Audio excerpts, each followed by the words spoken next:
Hey there guys, and this video is a little bit different. So I get a lot of questions that people ask me about random things in LoL. Rather than just explaining it to one person all the time, it'd be much more beneficial to explain it to everyone instead. Hence the idea for this video. I plan on doing a video like this every Thursday if you guys enjoy it, so leave a like after watching if you enjoyed it or found it useful. Now I know a lot of people on YouTube do similar things to this, and yes, it partly inspired me to make this video, but it couldn't make more sense for me to do it than anyone else concerning the type of videos that I make. So for this one, I've compiled some questions in private messages on YouTube and various comments on my videos. So if you have any questions at all for next week's video, leave them in the comments below. And I also encourage people to like the questions they want the answer to. But if for any reason doing this in any way becomes a problem, I can just make another email and do it that way instead. So the first question is, hey Fusion, maybe you don't play him but I really love Draven. Yesterday I saw a Draven guide and the guy who wrote it said that Trinity Force is a good choice for him. I want to ask what you think about Trinity Force on Draven. Well, Trinity Force on Draven just frankly isn't good. The reason that it isn't good is because, okay, so you get the first proc of Trinity Force after activating your Q, but you get that for any spell. But when you hit them with the spinning axe and then catch it again, you don't actually get another Sheen proc. So that is basically why you don't get it on him.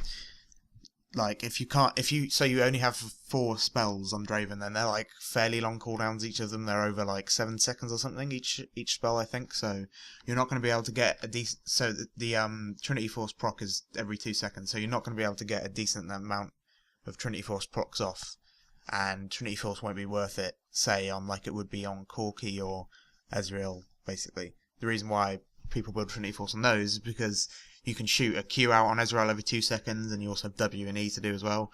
And on Corki, you have so many rockets you can shoot out. Cooldown on his Q is relatively low, etc. You know, there's so many things you can shoot out to get those procs. So the next one is, hey Awesome Fusion, I'm wondering, how do you deal with terrible supports on your climb to 2k?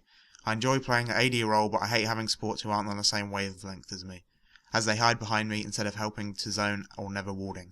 Any tips on dealing with frustrating random supports? It seems like a gamble if I'll get a really good support or a 0-5 or rather have a 1v2 lane support. Okay, so I have actually some pretty good advice on this. So Caitlyn is probably right now the best one at dealing with that, because you can use the traps in the brush to basically control the traps by yourself, to control the brush by yourself, and you can kind of 1v2 the lane. If you get what I mean. And because recently Riot have nerfed basically every other AD carry, in my opinion, Caitlyn's fairly decent now. I mean, the winning team, TPA, played her in the final, so how bad can she be if she's been played there? And same goes for Vayne, I think. Same sort of case. Like, Vayne hasn't been buffed, but they've nerfed everyone else a bunch of times, so it only makes sense that Vayne and Caitlyn become stronger from that. And not to mention the nerfs they're putting into Ezreal. Like, they're making his W not take the attack speed slow off. Like, that just completely ruins him. I mean, I don't know if their intention for that is to turn him into more of an AP carry, because I imagine that's what he would turn into if they remove the attack speed debuff from him, because there's just no way you're going to be able to lane against people like that. That's the only thing holding him back. That's the only thing holding the other people back from destroying you. So, yeah.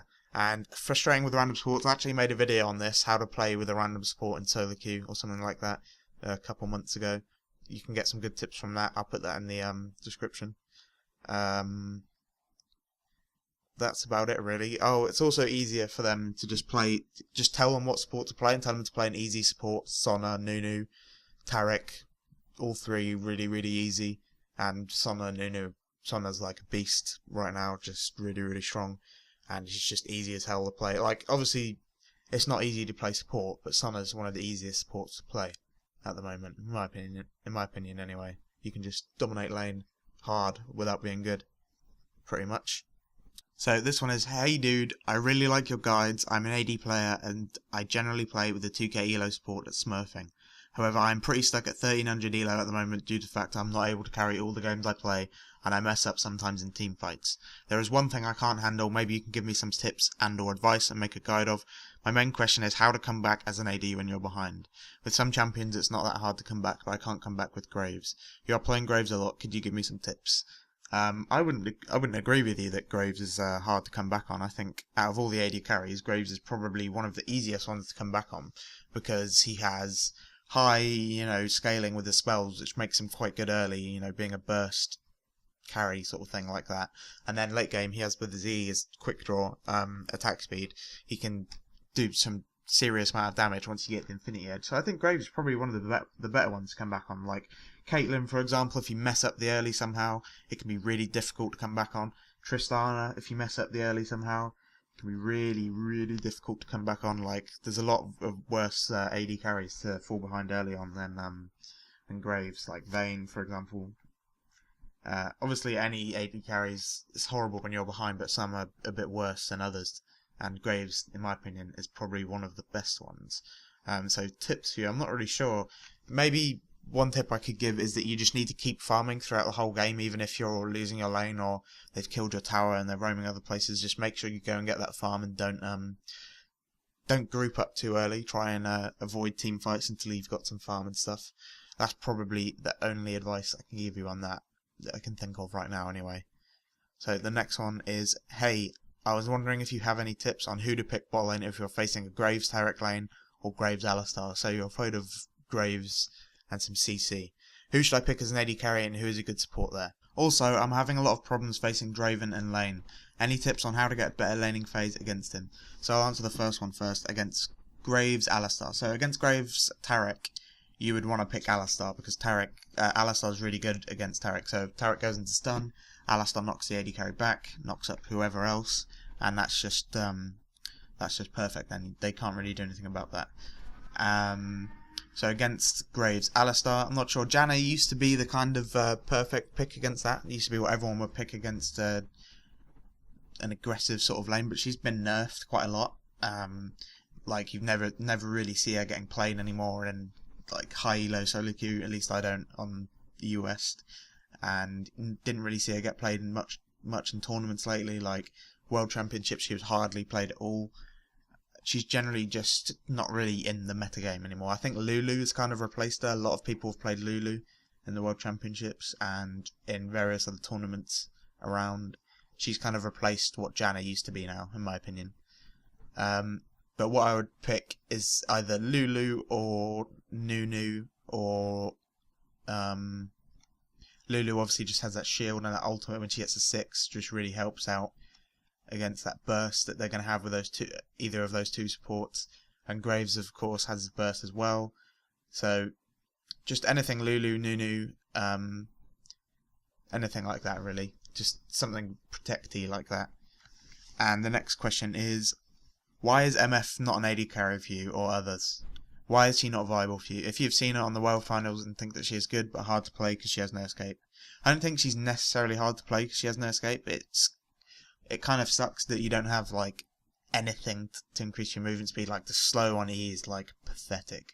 The slow on E doesn't slow them that much at all. Like, and it doesn't last for a very long time. So other AD carries like Draven, who doesn't have an escape, has something to make up for. He has a sick laning phase. MF has a good laning phase too, but I don't think it's quite as good as Draven's. And he has a really fast move speed bonus. Like, it really makes him go fast. Like, MF has movement speed bonus with a passive, obviously, but it's not active all the time, and it can easily be taken off. Like, even just one little thing, and it gets taken off. So I think that's why people play her. Like, her ultimate's nice. That's probably the best part about her. There just aren't enough pros rather than cons for having no escape. There's not enough to make up for it. I think why she isn't more popular. That's the main reason. But she does get quite a bit of play. She has received a few buffs over the time, so who knows what we'll see in the future. So thanks for watching, guys. Don't forget to leave your comments below, and if you enjoyed it, like it, and I'll make another one next week.